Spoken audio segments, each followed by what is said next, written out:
experiment. For fireproof balloon, we need 2 balloons and a candle with fire.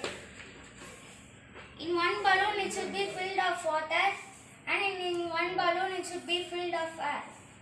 Over to the experiment. Charvesh will come and explain you.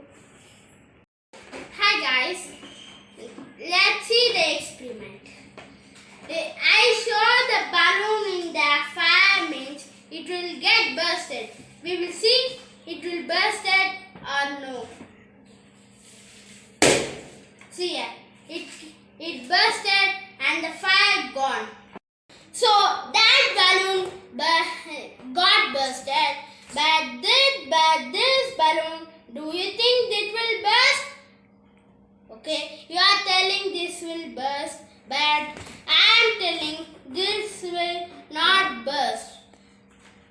See here?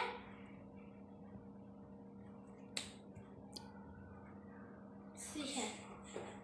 This will not burst. Why means this filled of water. The learning from the experiment is the balloon filled with air will be bursted, but the balloon filled with water will be not bursted.